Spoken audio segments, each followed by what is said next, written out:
Human in Mars. कहानी की शुरुआत में हमें मार्स प्लेनेट को दिखाया जाता है, जहां पर चारों तरफ बंजर भूमि है। और आज से 50 साल पहले इंसान इस प्लेनेट पर आए थे। उन्होंने अलग अलग जगह पर अपनी आउटपोस्ट बनाई, जो कि अलग अलग देशों द्वारा बनाई गई। लेकिन इंसानों ने यहां पर भी लड़ना नहीं छोड़ा। वो एक दूसरे से लड़ते रहे, जिसके चलते यहां पर इंसानों के बसने का जो प्रोजेक्ट था, वो पूरी तरह से फेल हो गया। और अब भी मार्स प्लैनेट पर बहुत सारी आउटपोस्ट हैं जहां पर इंसान रहते हैं, लेकिन एक इंसान दूसरे इंसान का दुश्मन है। इसीलिए हर कोई एक दूसरे पर हमला करता है।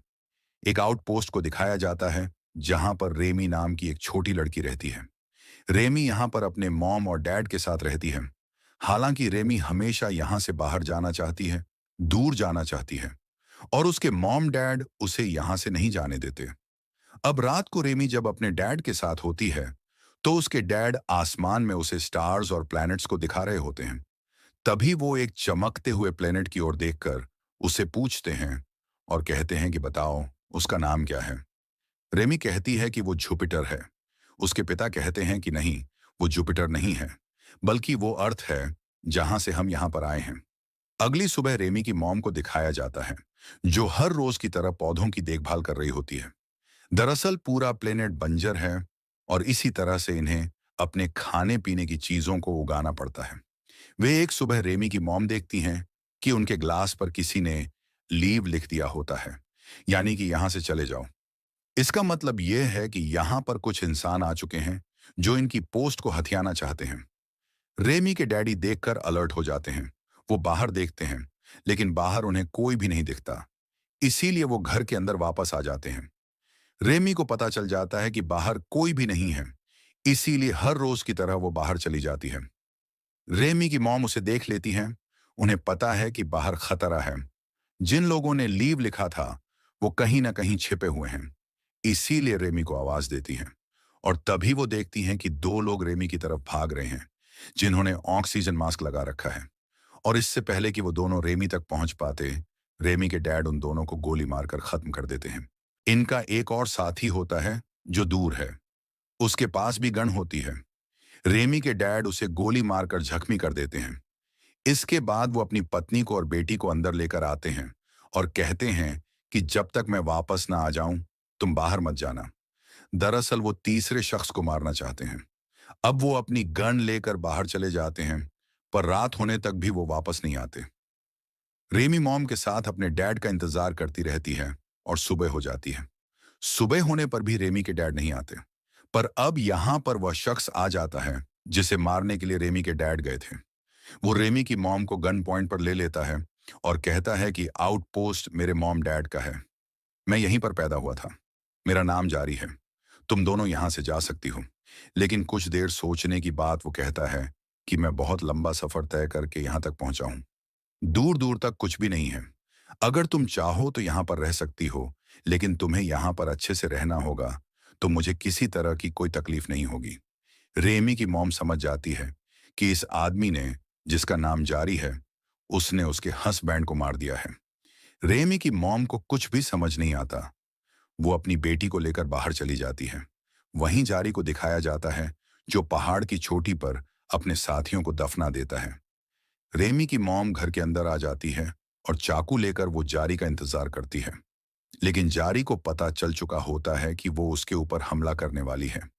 इसलिए उसे पकड़ लेता है और कहता है कि मैं चाहूं तो तुम्हें अभी मार सकता हूं, लेकिन मैं ऐसा नहीं करना चाहता। मैं तुम्हारे लिए खतरा नहीं हूं।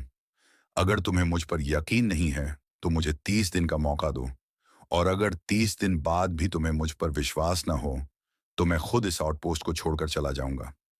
यहां पर रेमी की मॉम कहती है कि मैं अपने पति को दफनाना चाहती हूँ, जिसके बाद वो उसे उसके पति की डेड बॉडी के पास ले जाता है, और रेमी अपनी मॉम के साथ अपने डैड को दफना देती है।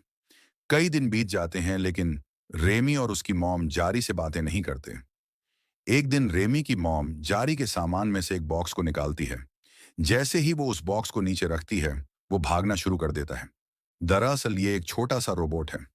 बाहर रेमी उस बॉक्स को देखकर बहुत खुश होती है, क्योंकि इससे पहले उसने किसी भी आर्टिफिशियल इंटेलिजेंस को, यानी कि रोबोट को, नहीं देखा। जारी कहता है कि रोबोट से किसी को कोई खतरा नहीं है, रेमी उस रोबोट को अपना दोस्त बना लेती है और इसका नाम स्टीव रखती है। वहीं रात को रेमी की मॉम को दिखाया जाता है, जो अपने हस्बैंड को याद कर रही होती है। तभी वहां पर जारी आता है और वो बताता है कि मैं अपनी मॉम डैड के साथ इसी पोस्ट पर रहा करता था, लेकिन मैं उनसे झगड़ा करके शहर चला गया, जिसके बाद इंसानों ने एक दूसरे से लड़ना शुरू कर दिया। मेरा पूरा का पूरा शहर तबाह हो गया और जब मैं वापस आया तो मैंने यहाँ पर तुम लोगों को पाया। जारी को बताती है कि जब हम यहाँ पहुंचे थे तो यहाँ सिर्फ तुम्हारे पिता थे। तुम्हारी मॉम की पहले मृत्यु हो चुकी थी। तुम्हारे पिता ने हमें यहाँ पर रहने की परमिशन दी, जिसके बाद हमने यहाँ पर उनके साथ रहना शुरू कर दिया और एक दिन अचानक से उन्होंने हमारे ऊपर गन चलाई और मजबूरी में मुझे अपने आप को और अपने परिवार को बचाने के लिए उन्हें मारना पड़ा।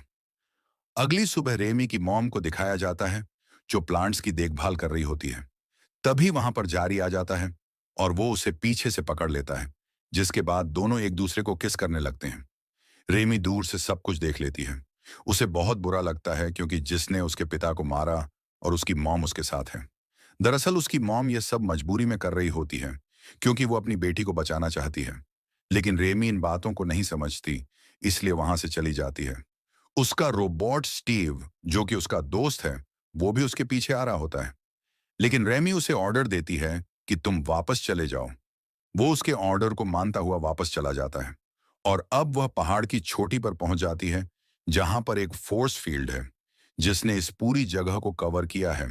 इसीलिए इसके अंदर ऐसा वातावरण है जहां पर इंसान सांस ले सकते हैं, वरना मंगल का जो वातावरण है वहां पर इंसान सांस नहीं ले सकते।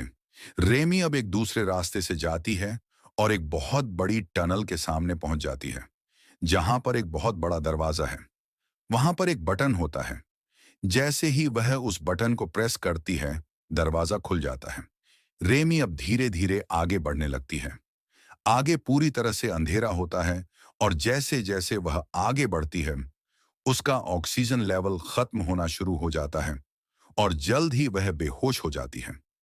यहां पर जारी पहुंच जाता है, जो उसे लेकर वापस आ जाता है। रेमी के होश में आने पर वह बताता है कि इस बबल से, यानी कि जो फोर्स फील्ड है, उससे बाहर जाने का रास्ता है। लेकिन बाहर जाने का कोई फायदा नहीं है। कई कोसों दूर तक तुम्हें कुछ भी नहीं मिलेगा। बाहर जाना मतलब मौत है। बाहर जाने के लिए उन्हें ऑक्सीजन मास्क की जरूरत पड़ती है और अब धीरे धीरे 30 दिन बीत जाते हैं, जिसके बाद जारी अपने सभी ऑक्सीजन मास्क को जला देता है, जिसका मतलब यह है कि वह यहां से नहीं जाएगा, वह यहीं पर रहेगा। रेमी को लगता है कि उसे यहां रोक लिया गया है, इसलिए वह अपनी मॉम से बहुत ज्यादा नाराज हो जाती है। लेकिन रेमी की मॉम समझती है कि मैं तुम्हारे डैड से बहुत प्यार करती थी और आज भी प्यार करती हूँ, लेकिन हमारे पास कोई भी रास्ता नहीं है। एक दिन रेमी और रेमी की मॉम देखते हैं कि जारी उनका गिटार बजा रहा है। इसके बाद जारी कहता है कि तुम भी गिटार बजाओ। रेमी की मॉम गिटार पर वही गाना गाती है जो वह हमेशा रेमी के डैड के लिए गाया करती थी, और जब वह इस गाने को गा रही होती है तो रेमी को अपने पिछले दिन याद आ जाते हैं। उसे अपने डैड की बहुत याद आती है। रेमी वहां से भागकर स्टोर रूम में चली जाती है और दरवाजे को बंद कर लेती है। दरवाजे के बाहर रेमी की मॉम आ जाती है। रेमी अपनी मॉम से कहती है कि मैं आपसे नफरत करती हूँ, क्योंकि आप मेरे डैड को भूल चुकी हो और तुमने जारी को अपना लिया है। उसकी मॉम उसे यकीन दिलाने की कोशिश करती है, लेकिन रेमी को अब अपनी मॉम पर विश्वास नहीं है। रेमी की मॉम डिसाइड कर लेती है कि वो जारी को मार देगी। वो घर के अंदर वापस जाती है, जहां पर जारी ने अपनी गन को टेबल पर रखा होता है, और वो बाहर चला जाता है। पर तभी जारी देखता है कि उसके पीछे रेमी की मॉम है, जिसके हाथ में उसकी गन है। वो उसे गन पॉइंट पर लेकर ट्रिगर दबा देती है, लेकिन ये जारी की एक चाल थी। उसने गोलियां पहले ही निकाल ली थीं और अब रेमी की मॉम अंदर भाग जाती है। वो चाकू से जारी को मारना चाहती है, लेकिन जारी के सामने वो टिक नहीं पाती। जारी उसे पकड़कर मार देता है। रेमी देखती है कि जारी ने उसकी मॉम को भी मार दिया है, इसीलिए वह वहां से भाग जाती है और जारी उसे पकड़ लेता है और यकीन दिलाता है कि वो उसे किसी तरह का नुकसान नहीं पहुंचाएगा। और अब 10 साल बीत चुके हैं। रेमी बड़ी हो चुकी है, जो अपनी मॉम की तरह अपने प्लांट्स का और अपने पालतू जानवरों का ध्यान रखती है। लेकिन वह जारी से नफरत करती है, आज भी उससे बात नहीं करती। और एक दिन वो मॉम का स्केच बनाकर रेमी को देता है। अपनी मॉम के स्केच को देखकर वह बहुत ज्यादा इमोशनल हो जाती है। उसकी आंखों में आंसू आ जाते हैं। जारी उसे सहारा देने के लिए उसके सर को अपने कंधे पर रख लेता है और किस भी करता है। रेमी वहां से चली जाती है क्योंकि वह जारी से नफरत करती है। उसने उसकी मॉम और डैड को मारा था। रेमी के पास एक मास्क भी होता है जो उसने आज तक छुपा कर रखा है, क्योंकि वो यहां से किसी भी कीमत पर निकलना चाहती है, जिसके लिए उसे ऑक्सीजन मास्क की जरूरत होगी। रात को जारी रेमी से कहता है कि मैं तुमसे शादी करना चाहता हूं क्योंकि मुझे बच्चे चाहिए, पर रेमी साफ साफ मना कर देती है। इन दोनों के बीच में आर्ग्यूमेंट्स हो जाते हैं। जारी कहता है कि तुम्हारे पास सोचने के लिए ज्यादा वक्त नहीं है, जल्दी तुम्हें मुझे अपना फैसला बताना होगा। रेमी तय कर लेती है कि जल्द से जल्द वहां से भाग जाएगी। जब वो अपने कमरे में जाती है तो जारी पहले से वहां पर होता है। उसके हाथ में उसका ऑक्सीजन मास्क है। वो समझ जाता है कि रेमी यहां से भागना चाहती है और अब वो उसके ऑक्सीजन मास्क को जलाने के लिए बाहर जाता है। रेमी उसे रोकने की कोशिश करती है और इसी आपाधापी में वो रेमी को धक्का दे देता है, जिससे उसका सर पानी के टब से टकराता है और वो बेहोश हो जाती है। जब उसे होश आता है तो उसके सामने जारी होता है, जिसने उसके दोनों हाथों को बांध रखा है और अब वो उसके साथ जबरदस्ती करने लगता है। पर तभी वहां पर स्टीव रोबोट आ जाता है, जो अपनी ड्रिलिंग सिस्टम से उस पर हमला करता है। जारी इससे जख्मी हो जाता है। रेमी को मौका मिल जाता है और वह अपने हाथ खोल देती है, जिसके बाद वो गन उठाकर जारी को मार देती है और इस तरह से जारी की जिंदगी का अंत कर देती है और वह इस जगह पर पूरी तरह से अकेली रह जाती है। अगली सुबह वह अपना सामान पैक कर लेती है, क्योंकि अब वह यहां से जाना चाहती है। जाने से पहले वह अपनी मॉम और दादा की कब्र पर जाती है। वह बहुत ज्यादा इमोशनल है क्योंकि उसने पूरी जिंदगी इसी आउटपोस्ट पर बिताई है।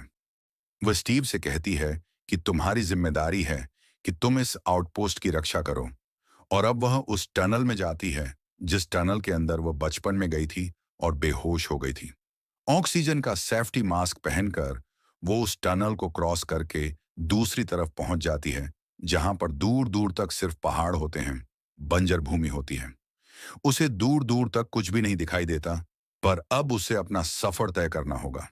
इसी के साथ ही फिल्म की कहानी यहीं पर खत्म हो जाती है। उम्मीद करते हैं कि यह कहानी आपको पसंद आई होगी।